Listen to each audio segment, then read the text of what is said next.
जय हिंद दोस्तों। तो आज हम लोग स्टार्ट करेंगे पार्ट्स ऑफ स्पीच का टॉपिक। ठीक है, तो ये एक ऐसा टॉपिक है जो हम लोग बचपन से कई बार पढ़ चुके हैं। ठीक है, क्योंकि ये हमारा पूरा चैनल है इंग्लिश के लिए, तो इंग्लिश के लिए हम लोग वन बाय वन एक एक टॉपिक पर लगातार बात करेंगे। तो स्टार्टिंग कर रही हूँ मैं पार्ट्स ऑफ स्पीच से। ठीक है, तो सबसे पहले देख लेते हैं इसके बारे में कि क्या बोल रहा है। Sentences, clauses and phrases are made of words. मतलब कि सेंटेंस, क्लॉज और फ्रेज जो होते हैं ये बने होते हैं वर्ड्स से। Words are divided into different parts according to their uses.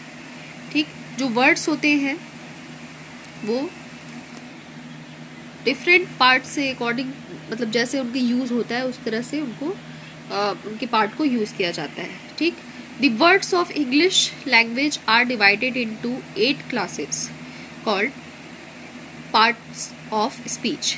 ठीक है, तो मतलब इसे टोटल 8 क्लासेस में डिवाइड किया गया है, जैसा कि हम लोग बचपन से पढ़ते आ रहे हैं। ठीक है, तो चलिए देख लेते हैं एक बार, थोड़ा सा रिकॉल भी हो जाएगा जो भूला हुआ होगा आप लोग को। Parts of speech, there are 8 parts of speech of English. ठीक है, तो ये चीज़ तो क्लियर हो गई कि ये कितने होते हैं, 8 होते हैं, इसके 8 पार्ट होते हैं। किसी भाषा के शब्दों को उनके प्रयोग के अनुसार और सीखने वालों की सुविधा के अनुसार भिन्न भिन्न भागों में बांटा जाता है। यह विभाज्य शब्दों के प्रयोग के अनुसार होता है। फिर है पार्ट्स ऑफ स्पीच। तो पार्ट्स ऑफ स्पीच में वो 8 पार्ट कौन कौन से हैं देख लेते हैं। तो अंग्रेजी में 8 पार्ट्स ऑफ स्पीच शब्द वर्ग होते हैं, जैसे कि सबसे पहला होता है इसमें नाउन। ठीक है, सबसे पहला होता है नाउन, फिर होता है प्रोनाउन, फिर होता है एडजेक्टिव। ठीक है, हिंदी नाम तो आप लोगों ने हिंदी में पढ़ा ही होगा।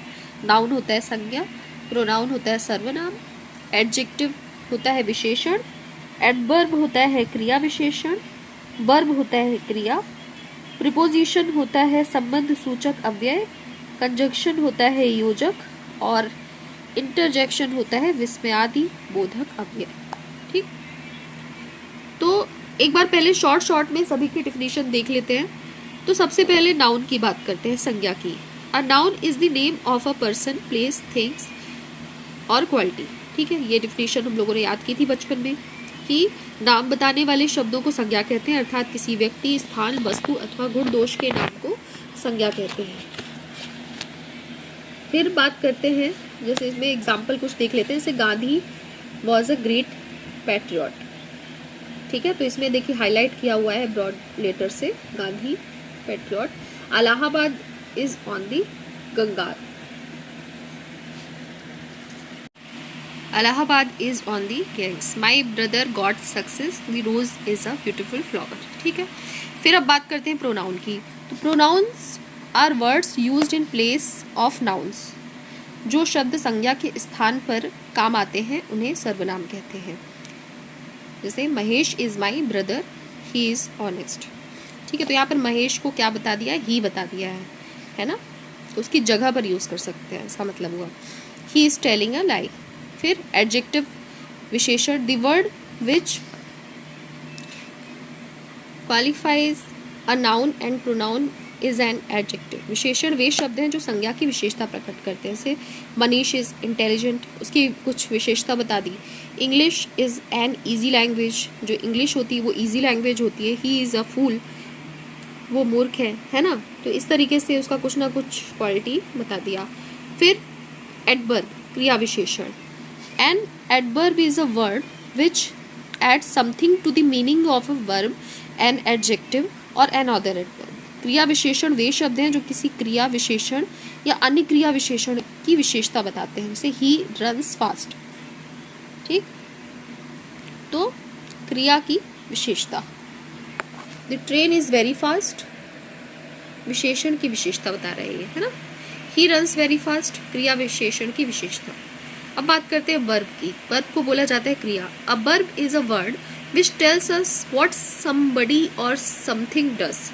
क्रिया वे शब्द हैं जो हमें किसी कार्य को करने या होने का बोध कराते हैं। जैसे Manish goes to college, Manish जो है वो कॉलेज जाता है। He is reading a book, वो बुक को पढ़ता है ना। तो यहाँ पे गोज रीडिंग को हाईलाइट किया है, मतलब ये क्या है, क्रिया है। फिर है प्रीपोजिशन, संबंध सूचक अव्यय। A preposition is a word used with a noun और pronoun to show its relation with another word. ठीक है, संबंध सूचक अव्यय वे शब्द हैं जो किसी संज्ञा या सर्वनाम के साथ प्रयोग में आकर उस संज्ञा या सर्वनाम का संबंध किसी अन्य संज्ञा या सर्वनाम से बताते हैं। ठीक, the books are on the table. ठीक, तो बुक कहाँ पर है, टेबल पर है। He sat under a tree, वो कहाँ बैठा है, पेड़ के नीचे बैठा है। ठीक, फिर कंजंक्शन, योजक या समुच्चय बोधक अव्यय। A conjunction is a word which joins words and sentences. योजक वह शब्द है जो शब्दों या वाक्यों को जोड़ता है। से Mahesh and Suresh are brothers.